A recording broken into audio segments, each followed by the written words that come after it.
ಪರಮಾತ್ಮನ ಕರುಣೆಯನ್ನು ಬೇಡುತ್ತಾ ಎಲ್ಲ ಗುರು ಹಿರಿಯರಿಗೂ ವಂದಿಸುತ್ತಾ ವಿಶೇಷವಾಗಿ ನನ್ನ ಮಾನಸ ಗುರುಗಳಾದ ಪೂಜ್ಯ ಭದ್ರಗಿರಿ ಅಚ್ಯುತದಾಸರಿಗೆ, ಶ್ರೀಯಾರ್ ಗುರುರಾಜು ನಾವಿನೂರವರಿಗೆ, ಹಡ್ಡೆ ಗುರು ವೇದವ್ಯಾಸರಿಗೆ ದೀರ್ಘದಿಂದ ಪ್ರಣಾಮಗಳನ್ನು ಅರ್ಪಿಸುತ್ತಾ ಶ್ರೀ ಮಹಾಗಣಪತಿಯ ಕಥೆಯನ್ನ ಕೇಳಿ ನಾವೆಲ್ಲರೂ ಆ ಪರಮಾತ್ಮನ ಕೃಪೆಗೆ ಭಾಗಿಗಳಾಗೋಣ. ಕಥಾಶ್ರವಣ ಮಾಡೋ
ಶ್ರವಣದಿಂದ ಚಿತ್ತ ಶುದ್ಧಿಯಾಗಿ ತತ್ವ ನಿಶ್ಚಯವಾಗಿ ನಮ್ಮ ಬುದ್ಧಿಗಳೆಲ್ಲವೂ ಶುದ್ಧವಾಗಿ ಆ ಪರಮಾತ್ಮನ ಒಂದು ಧ್ಯಾನಕ್ಕೆ, ಆ ಪರಮಾತ್ಮನ ಧ್ಯಾನದಲ್ಲಿ ನಮಗೆ ಆಸಕ್ತಿ ಉಂಟಾಗ್ತದೆ. ಆದ್ದರಿಂದ ನಾವು ಆ ಪರಮಾತ್ಮನ ಕಥಾಶ್ರವಣವನ್ನ ಮಾಡಬೇಕು, ಆ ಪರಮಾತ್ಮನನ್ನ ಭಕ್ತಿಯಿಂದ ಮಾಡಬೇಕು. ಸರಸಿಜ ನಾಮನನ್ನ ಸರ್ವದಾ ಹೊಗಳುತ್ತಾ ದುರಿತ ದೂರಕ್ಕೀಡಾಡು ಅಂತ ಹೇಳ್ತಾರೆ. ನಮ್ಮ ದುರಿತಗಳನ್ನೆಲ್ಲವನ್ನು ಸಹ ದೂರ ಮಾಡ್ತದೆ ಆ ಪರಮಾತ್ಮನ ಹರಿಕಥಾಶ್ರವಣ. ಕಥಾಶ್ರವಣ ಎಂದರೆ ಕೇವಲ ಕೇಳುವುದು ಮಾತ್ರವಲ್ಲ, ಹರಿಕಥೆಯನ್ನ ಕೇಳಿ ಶ್ರವಣ ಮಾಡಿ ಅದನ್ನ ಮನನ ಮಾಡಿ ಮುಂದೆ ಅದು ಧ್ಯಾನಕ್ಕೆ ವಿಷಯವಾಗಬೇಕು. ಆ ರೀತಿ ಆ ಪರಮಾತ್ಮನ ಕಥಾಶ್ರವಣವನ್ನ ಮಾಡಬೇಕು. ಶ್ರವಣಂ ಮನನಂ ಚೈವ ಧ್ಯಾನಂ ಚೇತಿ ಕ್ರಮತ್ರಯಂ ಅಂತ ವಾದಿರಾಜ ಯತಿಗಳು ತಮ್ಮ ಯುಕ್ತಿ ಮಲ್ಲಿಕಾ ಗ್ರಂಥದಲ್ಲಿ ಹೇಳಿದ್ದಾರೆ. ಶ್ರವಣ ಮನನ ಧ್ಯಾನ ಈ ರೀತಿ ಕ್ರಮವಾಗಿ ನಾವು ಆ ಪರಮಾತ್ಮನನ್ನ ಭಜಿಸಬೇಕು ಅಂತ ಹೇಳ್ತಾರೆ.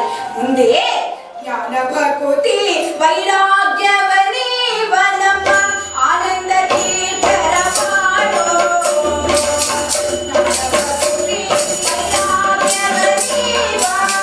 ಆನಂದ ತೀರ್ಥರ ಮಾಡೋ, ಪರಮ ಪುರುಷಿ ಪುರಂದರ ವಿಠಲನ, ಪರಮ ಪುರುಷಿ ಪುರಂದರ ವಿಠಲನ ಚರಣ ಕಮಲದಿ ಕೂಡೋ. ಜ್ಞಾನ ಭಕ್ತಿ ವೈರಾಗ್ಯದಿಂದ ನಾವು ಆ ಪರಮಾತ್ಮನನ್ನ ಭಜಿಸಬೇಕು. ಜ್ಞಾನ ಎಂದರೆ ಎಂತಹ ಜ್ಞಾನ? ಶ್ರವಣಂ ಕೀರ್ತನಂ ವಿಷ್ಣು ಸ್ಮರಣಂ ಪಾದ ಸೇವನಂ ಅರ್ಚನಂ ವಂದನಂ ದಾಸ್ಯಂ ಸಖ್ಯಂ ಆತ್ಮನಿವೇದನಂ.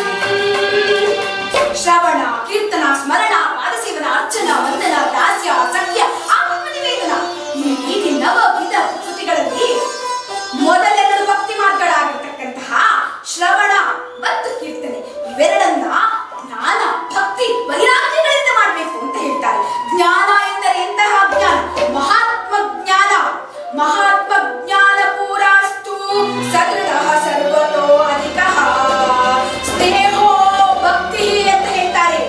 ಮಹಾತ್ಮ ಜ್ಞಾನ ಅಂದರೆ ಆ ಭಗವಂತನು ಸಂಹಾರ ನಿಯಮನ ಜ್ಞಾನ, ಅಜ್ಞಾನ ಬಂಧ ಮೋಕ್ಷಗಳೆಂಬತಕ್ಕಂತಹ ಎಲ್ಲಾ ಕಾರ್ಯಗಳನ್ನ ಆ ಪರಮಾತ್ಮನೇ ಮಾಡ್ತಕ್ಕಂಥವನು, ಆ ಪರಮಾತ್ಮನೇ ಸಕಲವನ್ನು ನಡೆಸ್ತಕ್ಕಂಥವನು ಎಂಬತಕ್ಕಂತಹ ಜ್ಞಾನ. ಇಂತಹ ಜ್ಞಾನದಿಂದ ಆ ಪರಮಾತ್ಮನ ಬಗ್ಗೆ ತಿಳಿದು ಪರಮಾತ್ಮನ ಜ್ಞಾನದಿಂದ ಆ ಭಗವಂತನನ್ನ ಸ್ಮರಿಸಬೇಕು. ಭಕ್ತಿ ಎಂದರೆ ಎಂತಹ ಭಕ್ತಿ ಎಂದರೆ ಪುತ್ರ ಮಿತ್ರ ಕಳತ್ರ ಬಾಂಧವರಲ್ಲಿ ಇರತಕ್ಕಂತಹ ಒಂದು ಸ್ನೇಹಕ್ಕಿಂತ ಅಧಿಕವಾದ ಸ್ನೇಹವನ್ನ ಪರಮಾತ್ಮನಲ್ಲಿ ಇಡುವುದೇ ಭಕ್ತಿ ಅಂತ ಹೇಳ್ತಾರೆ. ಇನ್ನು ವೈರಾಗ್ಯ ನಮ್ಮ ವಿಷಯೇಶ್ವಲಂಬ ಬುದ್ಧಿ ಅಂತ ಹೇಳ್ತಾರೆ. ನಮ್ಮ ಇಂದ್ರಿಯಗಳು ಮತ್ತೆ ಈ ಹೊರಗಿನ ಪ್ರಪಂಚದಲ್ಲಿರ್ತಕ್ಕಂತಹ ಎಲ್ಲ ಆಸೆಗಳನ್ನ ಮರೆತು ಆ ಪರಮಾತ್ಮನನ್ನ ಭಜಿಸ್ತಕ್ಕಂಥದ್ದು, ಹೊರಗಿನ ವಿಷಯಗಳಿಂದ ವಿರಕ್ತಿಯನ್ನು ಹೊಂದತಕ್ಕಂಥದ್ದೇ ವೈರಾಗ್ಯ ಅಂತ ಹೇಳ್ತಾರೆ. ಈ ಜ್ಞಾನ ಭಕ್ತಿ ವೈರಾಗ್ಯದಿಂದ ಆ ಭಗವಂತನನ್ನ ಭಜಿಸಬೇಕು, ಆ ಭಗವಂತನನ್ನ ಮಾಡಬೇಕು ಅಂತ ಹೇಳ್ತಾರೆ. ಈ ರೀತಿ ಆ ಭಗವಂತನನ್ನ ಭಜಿಸಿದರೆ ಅದು ಮೋಕ್ಷಕ್ಕೆ ಸಾಧನೆ ಆಗ್ತದೆ. ಮೋಕ್ಷ ಮಾರ್ಗಕ್ಕೆ, ಆಧ್ಯಾತ್ಮಿಕ ಸಾಧನೆಗೆ, ಸಚ್ಚಾಸ್ತ್ರಗಳ ಅಧ್ಯಯನಕ್ಕೆ ಈ ರೀತಿ ಆ ಭಗವಂತನತ್ತ ಸಾಗಲು ನಮ್ಮೆಲ್ಲರಿಗೂ ಸಹ ಮೋಕ್ಷ ಸಾಧನೆಗೆ ಸಹಾಯಕನಾಗಿರ್ತಕ್ಕಂಥವನು ಎಂದರೆ ಆ ಮಹಾಗಣಪತಿ, ವಿದ್ಯಾ ಗಣಪತಿ, ಹೇರಂಬ ಗಣಪತಿ, ಸಿದ್ಧಿ ಗಣಪತಿ, ಬುದ್ಧಿ ಗಣಪತಿ. ಆ ಮಹಾಗಣಪತಿಯನ್ನು ಭಜಿಸಿದಾಗ ತದಂತರ್ಯಾಮಿ ಭಾರತೀಯ ಮುಖ್ಯ ಪ್ರಾಣ ಅಂತರ್ಗತ ವಿಶ್ವಂಭರ ನಾಮಕ ಪರಮಾತ್ಮನ ಕೃಪೆಗೆ ನಾವೆಲ್ಲರೂ ಸಹ ಭಾಗಿಯಾಗಬಹುದು. ಮುದಾಕರಾತ್ತ ಮೋದಕಂ ಸದಾ ಮುಕ್ತಿದಾಯಕಂ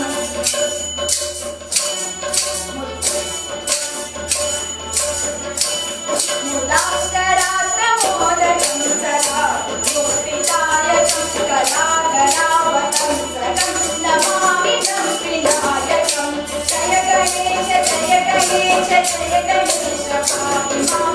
ಜಯ ಗಣೇಶ ಜಯ ಗಣೇಶ ಜಯ ಗಣೇಶ ರಕ್ಷ ಮಾಂ.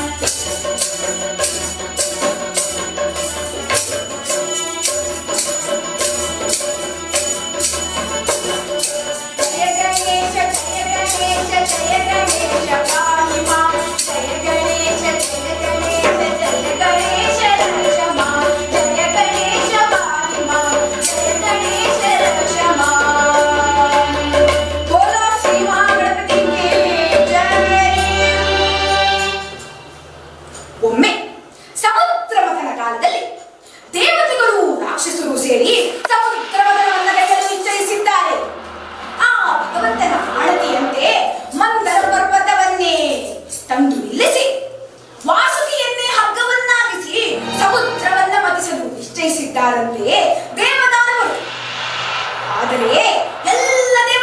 ಆಮಂತ್ರಣ ಹೋಗಿದೆ.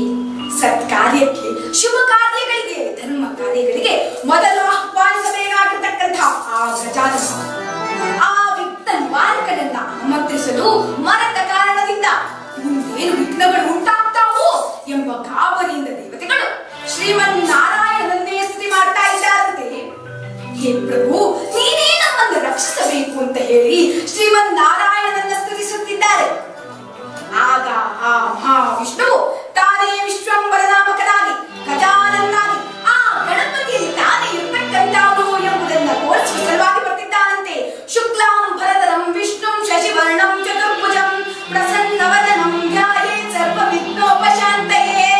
ತಾನೇ ಶ್ವೇತವಸನಕಾರಿಯಾಗಿ ಚತುರ್ಭುಜನಾಗಿ 4 ಕರಗಳಲ್ಲಿ ಪಾಶ ಅಂಕುಶ ದಂತ ಅಭಯವನ್ನು ಹಿಡಿದು ಆಕಾಶಾಭಿಮಾನಿಯಾಗಿ ಸಕಲ ವಿಘ್ನಗಳನ್ನು ಪರಿಹಾರ ಮಾಡುವವನಾಗಿ ಪ್ರಕಟನಾಗ್ತಾನಂತೆ.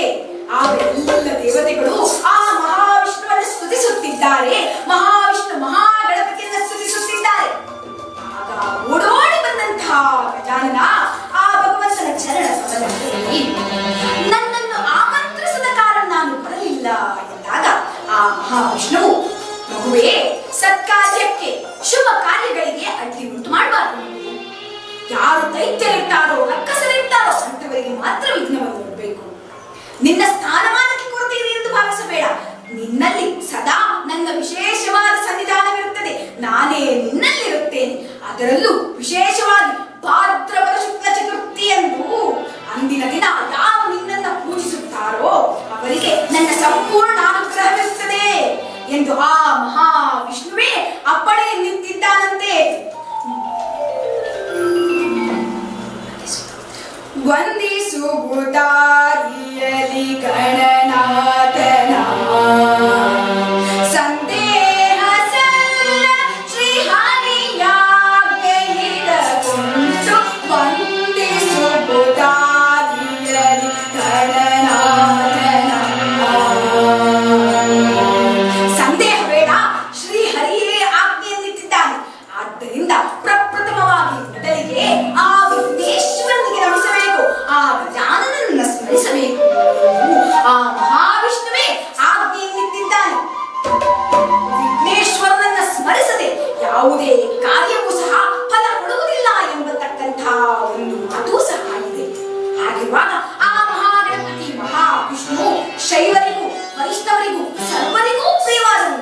ಯಾಕಂದ್ರೆ ನೀವೆಲ್ಲರೂ ಸಹ ಕೇಳಿರಬಹುದು, ಆ ಮಹಾಗಣಪತಿಯನ್ನು ಸ್ತುತಿಸಬೇಕಾದ್ರೆ ಕ್ಷಿಪ್ರ ಪ್ರಸಾದಾಯ ನಮಃ ಅಂತ ಹೇಳ್ತಾರೆ.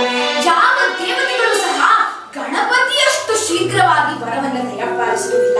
ಆದ್ದರಿಂದ ಕ್ಷಿಪ್ರ ಪ್ರಸಾದ ಅತ್ಯಂತ ವೇಗವಾಗಿ ನಮ್ಮ ಅಭೀಷ್ಟಗಳನ್ನೆಲ್ಲ ನೆರವೇರಿಸತಕ್ಕಂಥವನು ಅಂದ್ರೆ ಆ ಮಹಾಗಣಪತಿ ವಿಘ್ನೇಶ್ವರ. ಇಂತಹ ಮಹಾಗಣಪತಿ ವೈಷ್ಣವರಿಗೆ ಪ್ರಿಯ ಎಂದರೆ ಈತ ವಿಷ್ಣು ಪುತ್ರನಾಗಿ, ಅಂದರೆ ಕೃಷ್ಣ ರುಕ್ಮಿಣಿಯರಲ್ಲಿ ಚಾರುವೇಶ್ವರನಾಗಿ ಅವತರಿಸುತ್ತಾನೆ. ಇನ್ನು ಶೈವರಿಗೆ ಪ್ರಿಯ ಎಂದರೆ ಈತ ಶಿವನ ಪುತ್ರ, ಶಿವಕುಮಾರ. ಒಂದು ಪ್ರಚಲಿತವಾದ ಕಥೆ ಇದೆ. ಪಾರ್ವತಿ ದೇವಿ ತಾನು ಸ್ನಾನಕ್ಕಾಗಿ ಹೋಗ್ಬೇಕಾದ್ರೆ ಕಾವಲಿಗೆ ಅಂತ ಹೇಳಿ ಒಂದು ಮಣ್ಣಿನ ವಿಗ್ರಹವನ್ನು ಮಾಡಿ ಅದಕ್ಕೆ ಜೀವವನ್ನು ತುಂಬಿ ಆತನ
ಆಗಿರತಕ್ಕಂತಹ ಆ ಗಜಾನನ ಆಕಾಶಾಭಿಮಾನಿ ದೇವತೆ, ಅಂದರೆ ಪಂಚಭೂತಗಳಲ್ಲಿ ಒಂದಾದ ಆಕಾಶಕ್ಕೆ ಅಧಿದೇವತೆ. ಆಕಾಶ ಎಂದರೆ ಪಂಚಭೂತಗಳಲ್ಲಿ ಅದೇ ಅಗ್ರಸ್ಥಾನವನ್ನು ಹೊಂದಿದೆ. ಅಂದರೆ ಪಂಚಭೌತಿಕವಾದ ಎಲ್ಲಾ ವಸ್ತುಗಳ ನಿರ್ಮಾಣದಲ್ಲಿಯೂ ಸಹ ಈ ಆಕಾಶದ ಒಂದು ಮಹತ್ತರವಾದ ಸ್ಥಾನವಿದೆ. ನಮ್ಮ ದೇಹದಲ್ಲೂ ಸಹ ಪಂಚಭೂತಗಳಲ್ಲಿ ಆಕಾಶ ಇರತಕ್ಕಂತಹದ್ದು ಉದರದಲ್ಲಿ. ಉದರ ಎಂದರೆ ಆಕಾಶ, ಅಂದರೆ ಆಕಾಶಾಭಿಮಾನಿ ದೇವತೆ ಆಗಿರತಕ್ಕಂತಹ ಆ ಗಣಪತಿಯ ಸ್ಥಾನ ಇರುವುದು ಉದರದಲ್ಲಿ. ಉದರದಲ್ಲಿ 3 ಕುಂಡಲಿಗಳಿವೆ. ಮೂಲಾಧಾರ, ಸ್ವಾಧಿಷ್ಠಾನ ಎಂಬತಕ್ಕಂಥ, ಮಣಿಪುರ ಎಂಬತಕ್ಕಂತಹ 3 ಕುಂಡಲಿಗಳಿವೆ. ಈ 3 ಕುಂಡಲಿಗಳಲ್ಲಿ ಮೂಲಾಧಾರದಲ್ಲಿ ಆ ಮಹಾಗಣಪತಿಯ ವಾಸಸ್ಥಾನ. ಮೂಲಾಧಾರ ಎಂದರೆ ಇಂಗ್ಲಿಷ್ ನಲ್ಲಿ ಗೊನಾಡ್ ಅಂತ ಹೇಳ್ತಾರೆ. ಆ ಸ್ಪಿರಿಚುವಲ್ ಸೆಂಟರ್, ಆ ಒಂದು ಕುಂಡಲಿನಲ್ಲಿ ಮಹಾಗಣಪತಿಯು ವಾಸಿಸುತ್ತಾರೆ.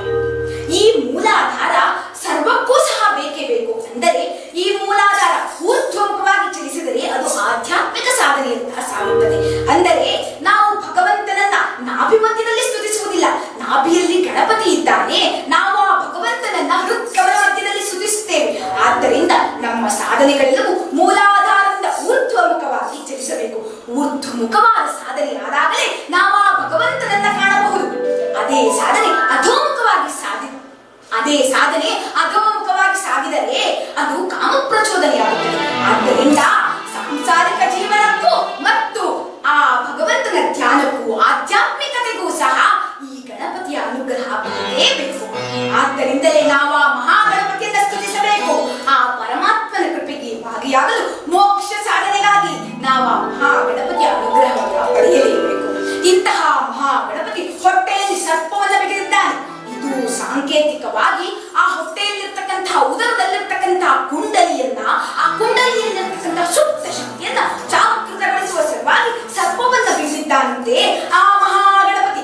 ಇಂತಹ ಮಹಾಗಣಪತಿಯನ್ನ ನಾವು ಸದಾ ಸ್ಮರಿಸಬೇಕು. ಏಕೆಂದರೆ ನಮ್ಮ ವಿಘ್ನಗಳನ್ನೆಲ್ಲ ದೂರ ಮಾಡ್ತಾನೆ ಮಹಾಗಣಪತಿ. ಆಕಾಶಾಭಿಮಾನಿ ದೇವತೆ, ಆದ್ದರಿಂದಲೇ ಈತ ವಿಘ್ನ ನಿವಾರಕ. ಕಾರಣವೇನೆಂದರೆ ಮಣ್ಣು, ನೀರು, ಬೆಂಕಿ, ಗಾಳಿ ಇವುಗಳಿಂದ ಅಡ್ಡಿಯಾತಂಕಗಳುಂಟಾಗಬಹುದು. ಉದಾಹರಣೆಗೆ ಮಣ್ಣು ಎಂದರೆ ಒಂದು ಗೋಡೆ, ಮಣ್ಣಿನ ಗೋಡೆ ಅಡ್ಡವಾದರೆ ಅದು ವಿಘ್ನಕಾರಕ. ನೀರು ಎಂದರೆ ಅತಿವೃಷ್ಟಿ, ಅನಾವೃಷ್ಟಿ ಇವೆಲ್ಲವೂ ಸಹ ವಿಘ್ನಕಾರಕವಾಗಬಹುದು. ಇನ್ನು ರಭಸದಿಂದ ಬೀಸತಕ್ಕಂತಹ ಗಾಳಿ ಅದು ವಿಘ್ನಕಾರಕ. ಬೆಂಕಿ ಕೆಲವು ಸಮಯಗಳಲ್ಲಿ ಅದು ಸಹ ವಿಘ್ನಕಾರಕ. ಆದ್ದರಿಂದ ಈ ವಿಘ್ನಗಳೆಲ್ಲವನ್ನೂ ನಿವಾರಣೆ ಮಾಡಿ ನಮ್ಮ ಸತ್ಕಾರ್ಯಗಳಿಗೆ, ಸಚ್ಚಾಸ್ತ್ರಗಳ ಅಧ್ಯಯನಕ್ಕೆ, ನಮ್ಮ ಧರ್ಮಾಚರಣೆಗೆ ಅವಕಾಶವನ್ನು ಕಲ್ಪಿಸಿಕೊಡ್ತಕ್ಕಂಥವು ಎಂದರೆ ಮಹಾಗಣಪತಿ. ಅವಕಾಶ ಎಂದರೆ ಆಕಾಶ, ಆಕಾಶ ಅಂದರೆ ಸ್ಪೇಸ್. ನಮಗೆ ಅವಕಾಶವನ್ನು ಕಲ್ಪಿಸಿಕೊಟ್ಟು ನಮ್ಮ ಕಾರ್ಯವು ನಿರ್ವಿಘ್ನವಾಗಿ ನೆರವೇರುವಂತೆ ಮಾಡ್ತಕ್ಕಂಥವರು ಎಂದರೆ ಆ ವಿಘ್ನ ನಿವಾರಕನಾಗಿರ್ತಕ್ಕಂತಹ ಮಹಾಗಣಪತಿ. ಇಂತಹ ಮಹಾಗಣಪತಿಯು ಚತುರ್ಭುಜಗಳಲ್ಲಿ ಪಾಶ, ದಂತ, ಅಂಕುಶ, ಅಭಯವನ್ನು ಹಿಡಿದಿದ್ದಾನೆ. ಬಟ್ಟ ಮುತ್ತಿನ ಪದಕ ಹಾರನೆ, ಬಾಹುಹಸ್ತ ಚತುಷ್ಟನೆ. ಬಟ್ಟ ಮುತ್ತಿನ ಪದಕ ಹಾರನೆ, ಬಾಹುಹಸ್ತ ಚತುಷ್ಟನೆ. ಇತ್ತ ತೊಡುಗೆಯ ಹೇಮ ಕಂಕಣ, ಇತ್ತ ತೊಡುಗೆಯ ಹೇಮ ಕಂಕಣ, ಪಾಶ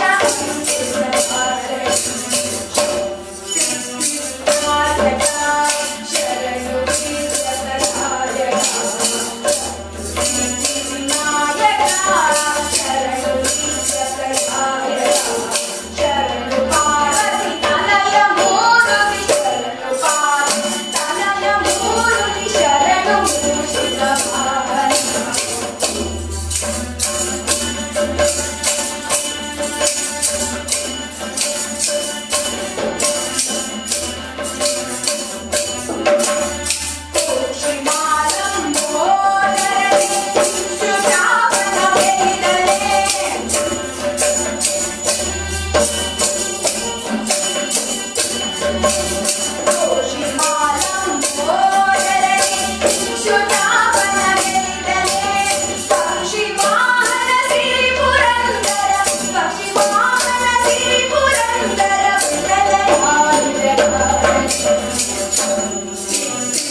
ಕೈಯಲ್ಲಿ ಚತುರ್ಭುಜಗಳನ್ನ ನೋಡ್ತೇವೆ. ಏತಕ್ಕೋಸ್ಕರವಾಗಿ ಎಂದರೆ ಅದು ಚತುರ್ವಿಧ ಪುರುಷಾರ್ಥಗಳನ್ನ ಸೂಚಿಸುತ್ತದೆ.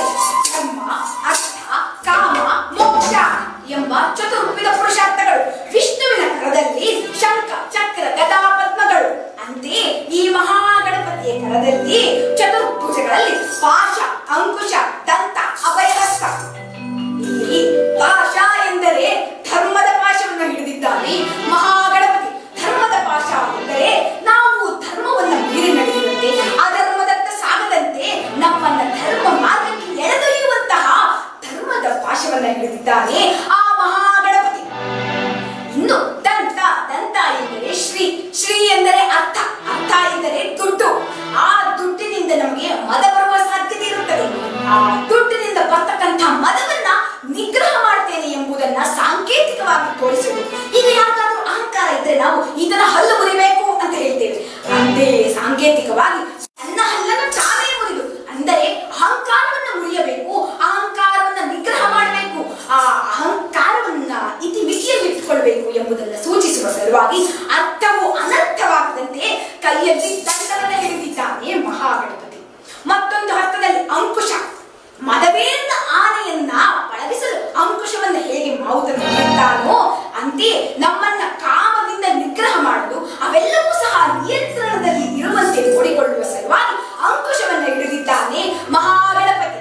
ಈ ರೀತಿ ಧರ್ಮ, ಅರ್ಥ, ಕಾಮಗಳು ನಿಗ್ರಹದಲ್ಲಿದ್ದು ತನ್ನ ಇತಿಮಿತಿಯಲ್ಲಿ ಹದ್ದುಬಸ್ತಿನಲ್ಲಿದ್ದರೆ ಆ ಮಹಾಗಣಪತಿ ಅಭಯಪ್ರದಾಯಕ, ಅಂದರೆ ಮೋಕ್ಷದಾಯಕ, ಚತುರ್ವಿಧ ಪುರುಷಾರ್ಥಗಳಲ್ಲಿ ಕೊನೆಯದಾಗಿರ್ತಕ್ಕಂಥ ಆ ಮೋಕ್ಷವನ್ನು ದಯಪಾಲಿಸ್ತಾನೆ ಆ ಮಹಾಗಣಪತಿ.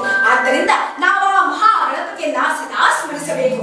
ಜೈ ಗಣೇಶ, ಜೈ ಗಣೇಶ, ಜೈ ಗಣೇಶ ಪಾಹಿಮ, ಜೈ ಗಣೇಶ, ಜೈ ಗಣೇಶ, ಜೈ ಗಣೇಶ ರಕ್ಷಮ, ಜೈ ಗಣೇಶ, ಜೈ ಗಣೇಶ, ಜೈ ಗಣೇಶ ಪಾಹಿಮ, ಜೈ ಗಣೇಶ, ಜೈ ಗಣೇಶ, ಜೈ ಗಣೇಶ ರಕ್ಷಮ.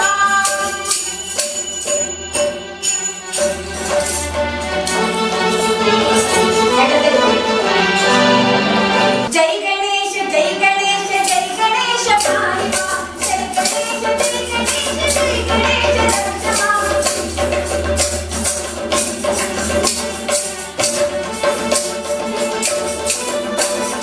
ಜೈ ಗಣೇಶ, ಜೈ ಗಣೇಶ, ಜೈ ಗಣೇಶ ಪಾಹಿಮ, ಜೈ ಗಣೇಶ, ಜೈ ಗಣೇಶ, ಜೈ ಗಣೇಶ ರಕ್ಷಮ, ಜೈ ಗಣೇಶ ಪಾಹಿಮ, ಜೈ ಗಣೇಶ ರಕ್ಷಮ. ಮಹಾಗಣಪತಿಯು ಚತುರ್ಭುಜಗಳಲ್ಲಿ ಪಾಶ, ಅಂಕುಶ, ದಂತ, ಅಭಯಹಸ್ತವನ್ನು ಹಿಡಿದಿರ್ತಕ್ಕಂಥ ಈ ಮಹಾಗಣಪತಿಗೆ ಆನೆಯ ಮೋರೆ. ಇದಕ್ಕೋಸ್ಕರವಾಗಿ ಆನೆಯ ಮೋರೆ ಎಂದರೆ ದೇವತೆಗಳಿಗೆ ಯಥಾ ಯಥಾ ಉಪಾಸತಿ ತದೇವ ಭವತಿ. ಯಾವ ರೀತಿಯಲ್ಲಿ ಉಪಾಸನೆ ಮಾಡ್ತಾರೋ, ಯಾರನ್ನು ಉಪಾಸನೆ ಮಾಡ್ತಾರೋ ಅವರ ಅನುಗ್ರಹದಿಂದ ಅದೇ ರೂಪವನ್ನು ಪಡೆಯುತ್ತಾರೆ. ಈ ಮಹಾಗಣಪತಿ ವಿಶ್ವಂಭರ ನಾಮಕ ಪರಮಾತ್ಮನ ಉಪಾಸನೆಯಿಂದ ಮಾಡ್ತಾನೆ. ವಿಶ್ವಂಭರ ರೂಪಿ ಪರಮಾತ್ಮ ಎಂದರೆ ಈತನಿಗೆ ಏಕೋನವಿಂಶತಿ ಮುಖಃ ಎಂದರೆ 19 ತಲೆಗಳು. ಅದರಲ್ಲಿ 9 ಮತ್ತು 9 ಮನುಷ್ಯರ ತಲೆ, ಮಧ್ಯದಲ್ಲಿ ಗಜಾನನ ಅಂದರೆ ಆನೆಯ ಮೋರೆ. ಈ ರೀತಿ ವಿಶ್ವಂಭರ ನಾಮಕ ಪರಮಾತ್ಮನ ಉಪಾಸನೆಯಿಂದಲೇ ಈ ಗಣಪತಿಯು ಗಜಾನನಾಗ್ತಾನೆ. ಇಂತಹ ಮಹಾಗಣಪತಿಯನ್ನ ವಿಶೇಷವಾಗಿ ಸ್ಮರಿಸಿದರೆ ಮೋಕ್ಷವನ್ನ ನೀಡ್ತಾನೆ. ಜೊತೆಗೆ ಈತ ಕ್ಷಿಪ್ರ ಪ್ರಸಾದ, ಅಂದರೆ ಅತ್ಯಂತ ವೇಗವಾಗಿ ನಮಗೆ ವರವನ್ನ ಕರುಣಿಸ್ತಾನೆ. ಆದ್ದರಿಂದಲೇ ಆ ಮಹಾಗಣಪತಿಗೆ 21 ನಮಸ್ಕಾರ ಮಾಡಬೇಕು, 21 ಕಟ್ಟುಗರಿಕೆಗಳನ್ನ ಅರ್ಪಿಸಬೇಕು, 21 ಭಕ್ಷ್ಯಗಳನ್ನ ಮಾಡಬೇಕು ಎಂಬತಕ್ಕಂಥದ್ದನ್ನ ಹೇಳ್ತಾರೆ. 21 ಏಕೆ ಮಾಡಬೇಕು ಅಂತ ಅಂದ್ರೆ ಈ ಮಹಾಗಣಪತಿ 21ನೇ ಸ್ಥಾನದಲ್ಲಿ ಬರ್ತಾನೆ. ಬ್ರಹ್ಮ, ವಾಯ, ಗರುಡ, ಶೇಷ, ರುದ್ರಾಹ, ಪ್ರವಹ, ಮನು, ಗುರು, ದಕ್ಷಾಹ, ಇಂದ್ರಹ, ವಾಯು, ಸೂರ್ಯ, ಚಂದ್ರವು, ನಿವೃತ್ತಿ. ಈ ರೀತಿ 20 ದೇವತೆಗಳು. ಈ 20 ದೇವತೆಗಳಾದ ನಂತರ ನಮ್ಮ ಇಂದ್ರಿಯ ವಿಶೇಷಗಳನ್ನ ನಿಗ್ರಹ ಮಾಡತಕ್ಕಂಥ 20 ದೇವತೆಗಳಾದ ನಂತರ ಪಂಚಭೂತಗಳು. ಆ ಪಂಚಭೂತಗಳಲ್ಲಿ 21ನೇ ದೇವತೆಯಾಗಿ ಬರ್ತಕ್ಕಂಥವನೇ ಈ ಮಹಾಗಣಪತಿ. ಆದ್ದರಿಂದಲೇ ಗಣಪತಿಗೆ ಅತ್ಯಂತ ಪ್ರಿಯವಾದದ್ದು ಎಂದರೆ 21. ಆದ್ದರಿಂದಲೇ ಆ ಮಹಾಗಣಪತಿ 21 ನಮಸ್ಕಾರಗಳು, 21 ಗರಿಕೆಗಳು ಇವೆಲ್ಲವೂ ಸಹ ಬಹಳ ವಿಶೇಷವಾದದ್ದು. ಆ ಮಹಾಗಣಪತಿಯನ್ನ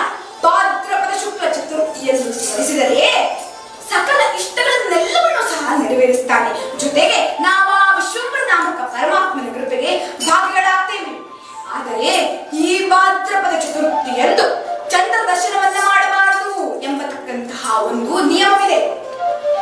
ಈ ಚಂದ್ರನು ತನ್ನ ರೂಪದ ಬಲದಿಂದ ಗಣಪತಿಗೆ ಅಪಹಾಸ್ಯವನ್ನ ಮಾಡ್ತಾನೆ.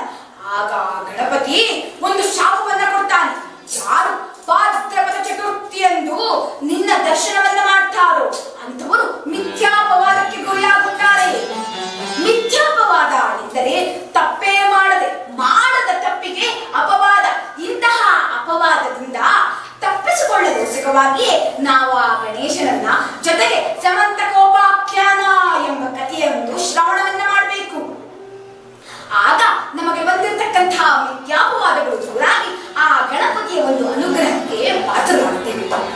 ಹಾಗಿರುವಾಗ ಈ ಗಣಪತಿಯ ಶಾಪವನ್ನ, ಆ ಶಾಪದ ಮಹಿಮೆಯನ್ನ ಸಾದರಪಡಿಸಲು ಸುಲಭವಾಗಿಯೇ ಭಗವಾನ್ ಶ್ರೀಕೃಷ್ಣ ಪರಮಾತ್ಮ ಒಮ್ಮೆ ದ್ವಾಪರಾಯುಗದಲ್ಲಿ ಆ ಕೃಷ್ಣನು ಉದ್ಯಾನವನದಲ್ಲಿ ಸಾಗುತ್ತಿರಬೇಕಾದರೆ ಅಕಸ್ಮಾತ್ ಆಗಿ ಚಂದ್ರನನ್ನ ನೋಡ್ತಾನೆ. ಅದು ಭಾದ್ರಪದ ಶುಕ್ಲ ಚೌತಿಯ ಚಂದ್ರನನ್ನ ನೋಡುತ್ತಾನೆ. ಆಗ ಅಲ್ಲಿರ್ತಕ್ಕಂತಹ ಎಲ್ಲ ಯಾದವರು ಅಯ್ಯೋ ಮುಂದೇನು ಅಪವಾದ ಬರ್ತದೋ ಕೃಷ್ಣನಿಗೆ ಯಾವ ಕೆಲವು ದಿನಗಳು ಕಳೆದಿದೆ. ಅದೊಂದು ದಿನ ಅಕಾಲದಲ್ಲಿ ಸೂರ್ಯೋದಯವಾಯಿತು ಎಂಬಂತೆ ಭಾಸವಾಯಿತು. ಏನದು ಅಂತ ನೋಡಿದರೆ ಸತ್ರಾಜಿತ ಶುಭನಾಮ,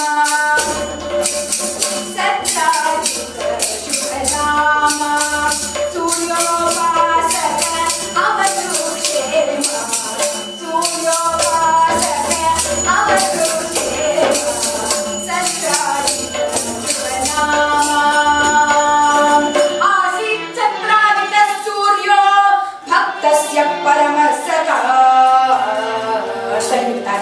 ಈ ಸತ್ರಾಜಿತ ಮಹಾರಾಜ ಪರಮಸಖ.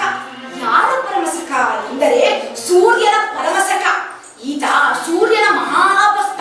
ಅದರಲ್ಲಿಯೂ ಸೂರ್ಯನಿಗೆ ಬಹಳ ಪ್ರೀತಿ ಪಾತ್ರನಾದವನು, ಸಖನಾದವನು. ಈತ ಸೂರ್ಯ ದೇವನ ಕುರಿತು ಶಪವನ್ನ ಆಚರಿಸಿದ. ಸೂರ್ಯನು ಈತನ ಭಕ್ತಿಗೆ ಮೆಚ್ಚಿ ತನ್ನ ಪ್ರಿಯ ಸ್ನೇಹಿತನನ್ನಾಗಿ ಮಾಡಿಕೊಂಡು ಈತನಿಗೆ ಒಂದು ಅನುಗ್ರಹವನ್ನ ಮಾಡ್ತಾನೆ. ಆ ಸೂರ್ಯನ ಅಂತರ್ಯಾಮಿಯಾಗಿರ್ತಕ್ಕಂತಹ ಸೂರ್ಯನಾರಾಯಣನು ಪ್ರಸನ್ನನಾಗಿ ಸಮಂತಕ ಮಣಿಯನ್ನ ಕೊಡುಗೆಯಾಗಿದ್ದಾನಂತೆ ಈ ಸತ್ರಾಜಿತ ಮಹಾರಾಜನಿಗೆ. ಸಮಂತಕ ಮಣಿಯ ಮಹಿಮೆ ಏನು ಎಂದರೆ ಅದು ಯಾರು ಆ ಮಣಿಯನ್ನ ಪೂಜಿಸುತ್ತಾರೋ ಅಂಥವರಿಗೆ ನಿತ್ಯ 8 ಭಾರ ಚಿನ್ನವನ್ನ ಕೊಡ್ತಾರೆ. ಅಷ್ಟು ಮಾತ್ರವಲ್ಲ, ಆ ಮಣಿ ಇರತಕ್ಕಂತಹ ಪ್ರದೇಶದಲ್ಲಿ ದುರ್ಭಿಕ್ಷೆ ಇಲ್ಲ, ಎಲ್ಲರೂ ಸಹ ಸುಭಿಕ್ಷೆಯಿಂದ ಮಾಡುತ್ತಾರೆ. ಅಂತಹ ಮಣಿಯನ್ನ ಸೂರ್ಯನಾರಾಯಣನೇ, ಸೂರ್ಯ ದೇವನೇ ಪ್ರಸನ್ನನಾಗಿ ಈ ಸತ್ರಾಜಿತನಿಗೆ ಅನುಗ್ರಹ ರೂಪದಲ್ಲಿಟ್ಟಿದ್ದಾನಂತೆ.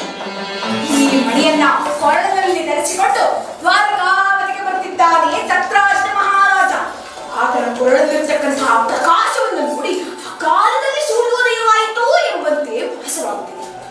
ಆಗ ಈತನನ್ನ ಕಂಡು ಸತ್ಕರಿಸಿ ಈತನನ್ನ ಕುಳ್ಳಿರಿಸಿ ಭಗವಾನ್ ಶ್ರೀ ಕೃಷ್ಣ ಪರಮಾತ್ಮ, ಅಯ್ಯ ಸತ್ರಾಜಿತ, ನಿನ್ನಂತಹ ಒಬ್ಬ ಸಾಮಾನ್ಯ ರಾಜನಲ್ಲಿ ಇಂತಹ ಶ್ರೇಷ್ಠ ಮಣಿ ಇರುವುದಕ್ಕಿಂತ ನಮ್ಮ ಯಾದವ ಕುಲ ವೀರನಾಗಿರ್ತಕ್ಕಂತಹ ಉಗ್ರಸೇನನಿಗೆ ಇದನ್ನ ಕೊಟ್ಟು ಬಿಡು.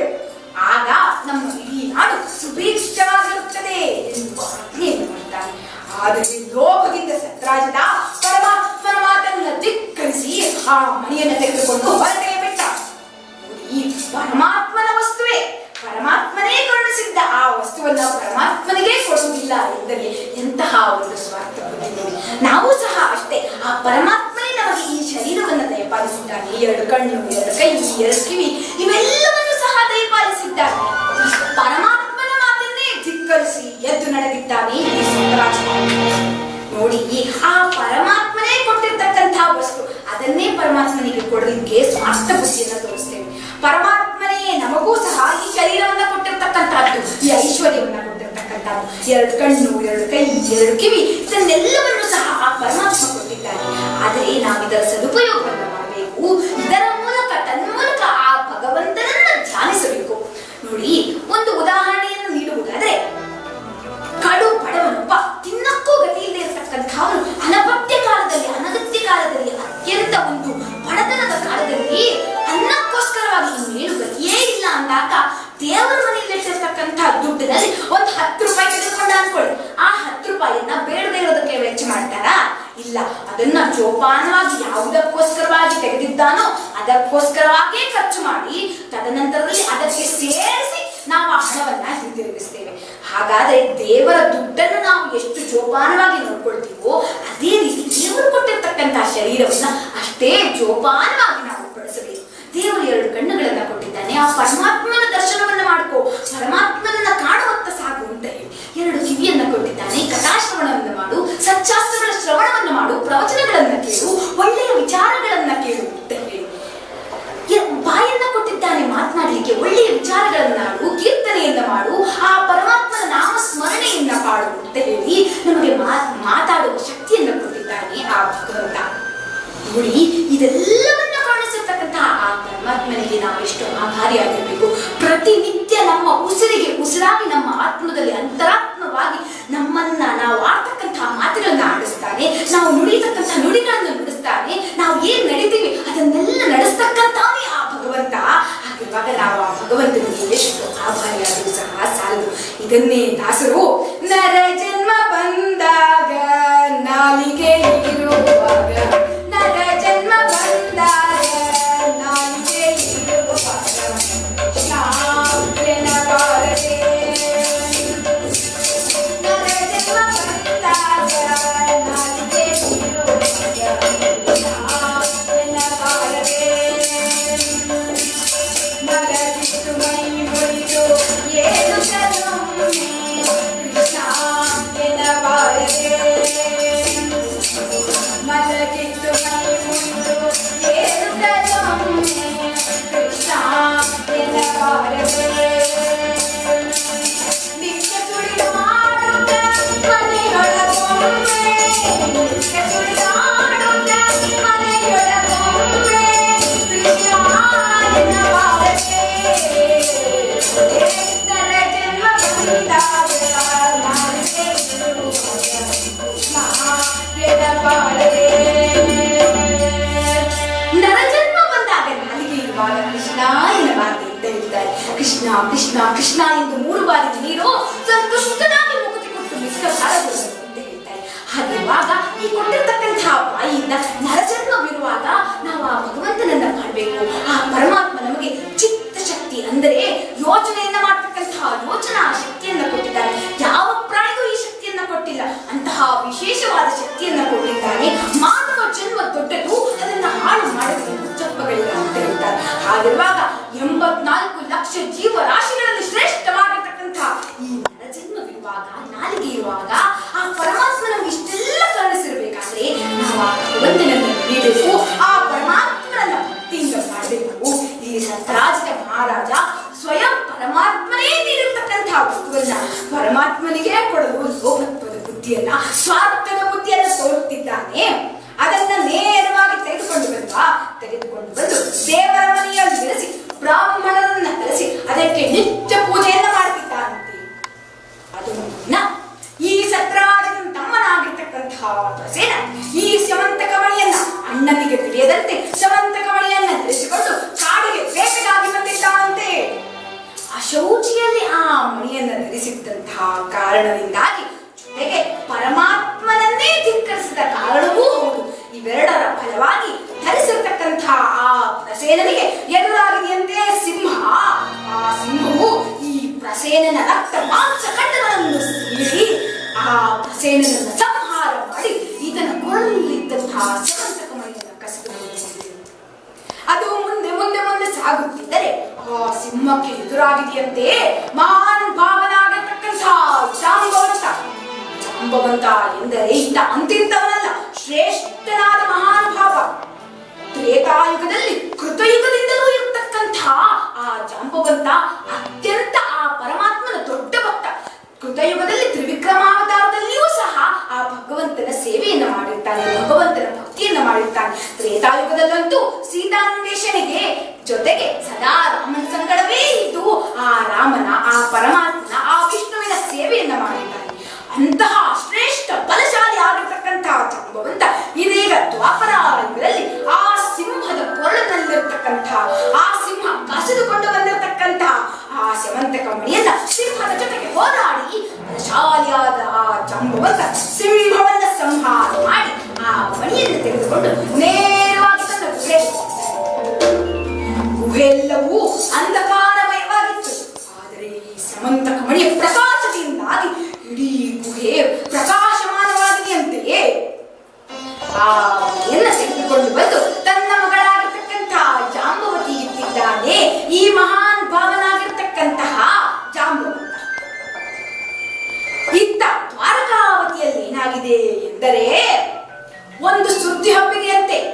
ಏನದು ಎಂದರೆ ಭಗವಾನ್ ಶ್ರೀಕೃಷ್ಣ ಪರಮಾತ್ಮನೇ ಕಾಡಿಗೆ ಹೋಗಿದ್ದ ಪ್ರಸೇನನನ್ನ ಕೊಂದು ಮಡಿಯನ್ನ ಪಡೆದಿದ್ದಾನೆ ಎಂಬತಕ್ಕಂತಹ ಸುದ್ದಿ ಎಲ್ಲರಿಗೂ ಹಬ್ಬಿದೆ. ರುಕ್ಮಿಣಿ ಎಲ್ಲರೂ ಒಂದು ಸಖಿಯರೆಲ್ಲರೂ ಒಂದು ಕೃಷ್ಣನಿಗೆ ಹೇಳ್ತಾ ಇದ್ದಾರೆ, ನಾಥ ಏನಿದು ನಿನ್ನ ಮೇಲೆ ಈ ರೀತಿ ಅಪವಾದ ಬಂದಿದೆಯಲ್ಲ. ಆಗ ಭಗವಾನ್ ಶ್ರೀಕೃಷ್ಣ ಆ ಅಪವಾದವನ್ನ ದೂರ ಮಾಡುವ ಸಲುವಾಗಿ ತಾನೇ ತನ್ನ ಯಾದವ ವೀರರೊಂದಿಗೆ ನೇರವಾಗಿ ಆ ವನಕ್ಕೆ ಬಂದಿದ್ದಾನಂತೆ. ವನಕ್ಕೆ ಬಂದರೆ ಅಲ್ಲಿ ಸತ್ತು ಬಿದ್ದಿದೆ ಪ್ರಸೇನನ ಶವ. ಅಲ್ಲಿಂದ ಸ್ವಲ್ಪ ಹೆಜ್ಜೆ ಮುಂದಕ್ಕೆ ಹೋದರೆ ಅಲ್ಲಿಯೇ ಸಿಂಹವು ಒಂದು ಸತ್ತು ಬಿದ್ದಿದೆ. ಯಾರನ್ನ ಕೊಂದ್ರು ಎಂಬ ಸಂಶಯ ಉಂಟಾಗಿದೆ. ಆಗ ಅಲ್ಲಿಂದಲೇ ಮುಂದೆ ಮುಂದೆ ಸಾಗಿದರೆ ಒಂದು ದೊಡ್ಡದಾದ ಗವಿ, ಅಂಧಕಾರಮಯವಾಗಿದ್ದ ಗವಿ. ಇದನ್ನು ನೋಡಿ ಎಲ್ಲರೂ ಮುಂದೇನು ಮಾಡುವುದು ಅಂತ ತೋಚದೆ ಆಗ ಶ್ರೀಕೃಷ್ಣ ಪರಮಾತ್ಮ ನಾನೇ ಆ ಗವಿಯನ್ನು ಪ್ರವೇಶಿಸುತ್ತೇನೆ ಎಂದು ಹೇಳಿ ಕೃಷ್ಣನೊಬ್ಬನೇ ಆ ಗವಿಯನ್ನು ಪ್ರವೇಶ ಮಾಡಿದ್ದಾನಂತೆ. ನೇರವಾಗಿ ಒಳಗಡೆ ಬಂದಿದ್ದಾನೆ. ಒಳಗಡೆ ನೋಡಿದರೆ ಪ್ರಕಾಶಮಾನವಾದ ಬೆಳಕು. ಅಲ್ಲಿ ಒಂದು ಹೆಣ್ಣು ಮಗಳು ಸಮಂತ ಕಮಣಿಯೊಂದಿಗೆ ಆಟವಾಡ್ತಾ ಇದ್ದಾಳೆ. ಆ ಹೆಣ್ಣು ಮಗಳು ಕೃಷ್ಣನನ್ನು ನೋಡಿ ಸಿಟಾರನೆ ಕಿರ್ಚಿದ್ಲು. ಜಾಂಬವಂತ ರಾಮಧ್ಯಾನದಲ್ಲಿ ನಿರತನಾಗಿದ್ದ. ತನ್ನ ಮಗಳ ಒಂದು ಧ್ವನಿಯನ್ನ ಕೇಳಿ ತಡತಡನೆ ಎದ್ದು ಬಂದನಂತೆ. ಜಾಂಬವಂತ ತಡತಡನೆ ಎದ್ದು ಬಂದು ಯಾರು ಅಂತ ನೋಡ್ತಾನೆ. ಭಗವಾನ್ ಶ್ರೀಕೃಷ್ಣ ಪರಮಾತ್ಮ, ಅವನೇ ರಾಮ ಅವನೇ ಕೃಷ್ಣ ಎಂಬುದು ತಿಳಿದಿಲ್ಲ ಈ ಜಾಂಬವಂತನಿಗೆ. ತನಗೆ ತೊಂದರೆಯನ್ನು ನೀಡುವುದಕ್ಕಾಗಿ ಬಂದಿದ್ದಾನೆ ಎಂದು ಹೇಳಿ ಯುದ್ಧಕ್ಕೋಸ್ಕರವಾಗಿ ಅಣಿಯಾಗಿದ್ದಾನಂತೆ. ನಡೆಯಿತು ಯುದ್ಧವು ಘೋರ ಜಾಂಬವ ಸೆಣಸಿದ ನಾರಣ ಧೀರ. ನಡೆಯಿತು ಯುದ್ಧವು ಘೋರ ಜಾಂಬವ ಸೆಣಸಿದ ನಾರಣ ಧೀರ.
ಆದರೆ ಜಾಂಬವಂತನಿಗೆ ರಾಮನೊಡನೆ ಶ್ರೀಕೃಷ್ಣನೊಡನೆ ಭಗವಂತನೊಡನೆ ಯುದ್ಧ ಮಾಡುವ ಒಂದು ಅಪೇಕ್ಷೆ ಇದ್ದಂತೆ. ಅದಕ್ಕೋಸ್ಕರವಾಗಿ ತನ್ನ ಭಕ್ತರ ಅಭೀಷ್ಟವನ್ನು ನೆರವೇರಿಸುವ ಸಲುವಾಗಿ, ತನ್ನ ಭಕ್ತರ ಒಂದು ಆಸೆಯನ್ನು ಪೂರೈಸುವ ಸಲುವಾಗಿ ಭಗವಾನ್ ಶ್ರೀಕೃಷ್ಣನೇ ಬಂದು ಇದರೊಂದಿಗೆ 28 ದಿನಗಳ ಯುದ್ಧವನ್ನು ಮಾಡಿದ್ದಾನೆ. ಶ್ರೀಕೃಷ್ಣ ಪರಮಾತ್ಮ ನರಳುತ್ತಿದ್ದ ಆ ಜಾಂಬವಂತನನ್ನು ನೋಡಿ ಈತನಿಗೆ ಯಾವ ಒಂದು ಯೋಚನೆಯೂ ಇಲ್ಲ, ಇವನೇ ರಾಮ ಇವನೇ ಕೃಷ್ಣ ಅಂತ. ಕೂಡಲೇ ಆ ಭಗವಾನ್ ಶ್ರೀಕೃಷ್ಣ ತನ್ನ ರಾಮನ ರೂಪಕ್ಕೆ ತೆರಳಿ ಆ ಜಾಂಬವಂತನಿಗೆ ರಾಮಾವತಾರದ ದರ್ಶನವನ್ನು ನೀಡಿದ್ದಾನಂತೆ. ರಾಮ ಜಯ ಜಯ ರಾಮ, ರಾಮ ಜಯ ಜಯ ರಾಮ, ರಾಮ ಜಯ ಜಯ ರಾಮ, ಹರೇ ಕೃಷ್ಣ ಜಯ ಜಯ ರಾಮ,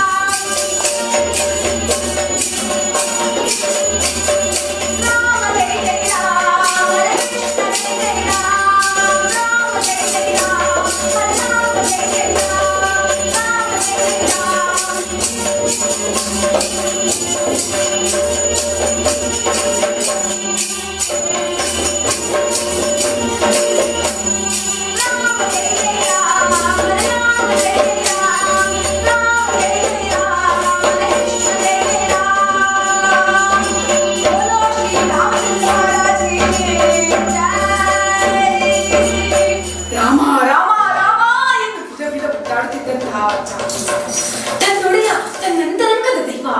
ರಾಮಚಂದ್ರನನ್ನು ನೋಡಿ ಪರಮಾತ್ಮ ನನಗೆ ತಿಳಿಯಲಿಲ್ಲ, ನೀನೇ ರಾಮ ನೀನೇ ಕೃಷ್ಣ ಎಂದು ಆತನ ಪಾದದ ಮೇಲೆ ಹೊರಳಾಡಲಿಟ್ಟಿರುತ್ತಾನೆ.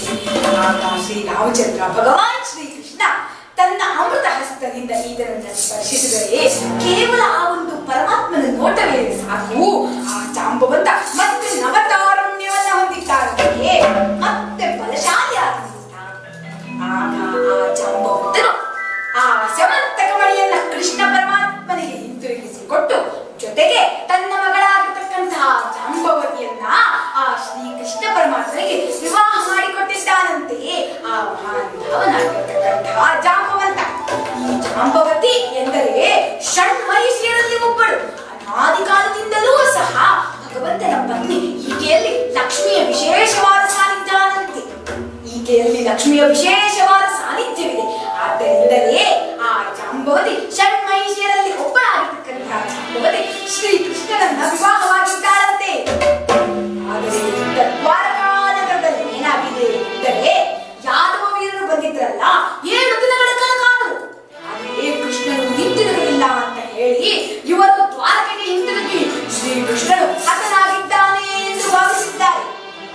ದ್ವಾರಕಾವತಿಯಲ್ಲಿ ಎಲ್ಲರೂ ದುಃಖ ತಪ್ತರಾಗಿ ಆ ದುರ್ಗಾದೇವಿ ಶರಣ ಹೋಗಿದ್ದಾರಂತೆ. ಅಮ್ಮ ದುರ್ಗೆ, ನೀನೇ ರಕ್ಷಿಸಬೇಕು ನಮ್ಮನ್ನ ಎಂದು ಆ ದುರ್ಗಾದೇವಿಯನ್ನು ಭಜಿಸಿದರೆ ಆ ದುರ್ಗಾದೇವಿಯ ಪ್ರಸಾದವಾಗುತ್ತಿದ್ದಂತೆ ಇತ್ತ ಆ ಮಹಾನುಭಾವನಾಗಿರ್ತಕ್ಕಂಥ ಶ್ರೀಕೃಷ್ಣ ಪರಮಾತ್ಮ ಜಾಂಬವತಿಯರ ಕಲ್ಯಾಣವೂ ಸಹ ನಡೆದಿದೆ. ಇತ್ತ ಎಲ್ಲರೂ ದುರ್ಗಾದೇವಿಯನ್ನು ಸ್ಮರಿಸುತ್ತಿದ್ದಾರೆ. ಹಿಮಗಿರಿತನಯೇ ದೇವಲಕ್ಷ್ಮೇ, ಹಿಮಗಿರಿತನಯೇ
ಶ್ರೀಕೃಷ್ಣ ಪರಮಾತ್ಮ ಸತ್ರಾಜಿತನನ್ನು ಕೆಡಿಸಿ ಸಭಾ ಮಧ್ಯದಲ್ಲಿ ಆ ಸಿಮಂತ ಕವಣಿಯನ್ನು ಸತ್ರಾಜಿತನಿಗಿಟ್ಟಿದ್ದಾನಂತೆ.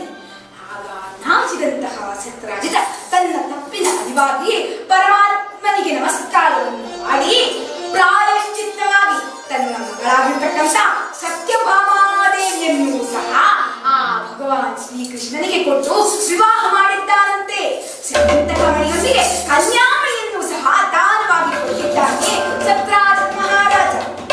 ಆಗ ಭಗವಾನ್ ಶ್ರೀಕೃಷ್ಣ ಪರಮಾತ್ಮನು ಆ ಸಿಮಂತ ಕವಣಿಯನ್ನ ಸತ್ರಾಜಿತನ ಕೈಗೆ ಇಟ್ಟು, ಇದು ಪೂಜನೀಯವಾದದ್ದು, ಇದನ್ನು ನೀನೇ ಪೂಜಿಸು, ಆದರೆ ಇದರಿಂದ ಬರ್ತಕ್ಕಂತಹ 8 ಭಾರ ಚಿನ್ನವನ್ನ ಉಗ್ರಸೇನ ಮಹಾರಾಜನಿಗೆ ಒಪ್ಪಿಸು ಎಂದು ಆಜ್ಞೆಯನ್ನು ಇಟ್ಟಿದ್ದಾನಂತೆ. ಈ ರೀತಿ ತನಗೆ ಬಂದಿರತಕ್ಕಂತಹ ಅಪವಾದವನ್ನ, ಚಂದ್ರ ದರ್ಶನದಿಂದ ಆದಂತಹ ಅಪವಾದವನ್ನು ದೂರ ಮಾಡಿಕೊಂಡಿದ್ದಾನೆ ಭಗವಾನ್ ಶ್ರೀಕೃಷ್ಣ ಪರಮಾತ್ಮ. ಆದ್ದರಿಂದಲೇ ಭಾದ್ರಪದ ಶುಕ್ಲ ಚತುರ್ಥಿಯಂದು ಆ ಚಂದ್ರ ದರ್ಶನವನ್ನು ಮಾಡಬಾರದು.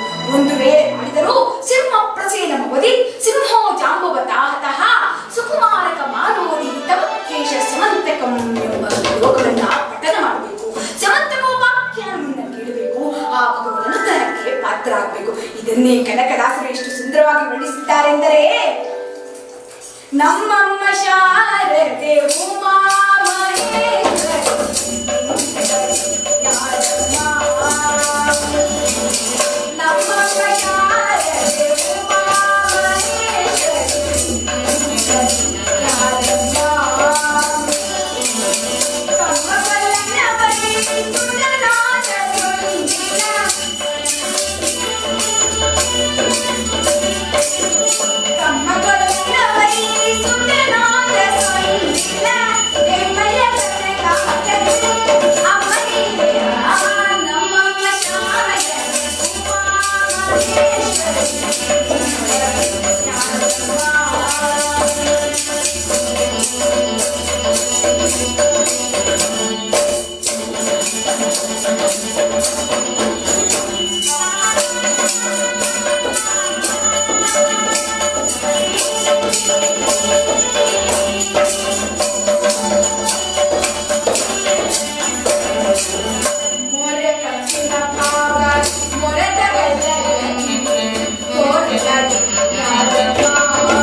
ಗಜಾನನ ಆ ಗಣಪತಿ ಮೂರು ಕಣ್ಣನ ಸುತ ಮುರಿದೆತ್ತ ಚಂದ್ರನ ಧೀರತ ಗಣನಾಥನೆ ಅಂತ ಹೇಳಿ ಅತ್ಯಂತ ಸುಂದರವಾಗಿ ಕನಕದಾಸರು ಈ ಚಂದ್ರನಿಗಿದ್ದಂತಹ ಶಾಪದ ದೃಶ್ಯವನ್ನ ತಮ್ಮ ಒಂದು ಹಾಡಿನಲ್ಲಿ ಮಂಡಿಸಿದ್ದಾರೆ.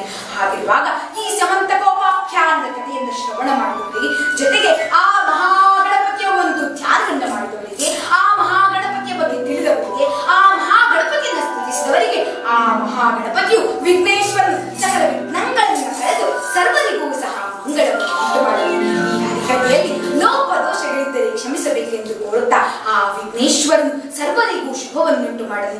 ಜೊತೆಗೆ ತದಂತರ್ಯಾಮಿ ಭಾರತೀಯರ ಮುಖ್ಯ ಪ್ರಾಣಾಂತರ್ಗತ ವಿಶ್ವಂಬರ ನಾಮಕ ಪರಮಾತ್ಮ ಸರ್ವರಿಗೂ ಸಹ ತಮ್ಮ ಕೃಪಾಶೀರ್ವಾದವನ್ನು ನೀಡಲಿ ಎಂದು ಪ್ರಾರ್ಥಿಸುತ್ತಾ ಈ ಕಥೆಗೆ ಮಂಗಳವನ್ನು ಹಾಡುತ್ತಿದ್ದೇವೆ. ಹೆಜ್ಜೆಯ ಮೇಲು ಹೆಜ್ಜೆಯ ನಿಕ್ಕುತ ಹೆಜ್ಜೆ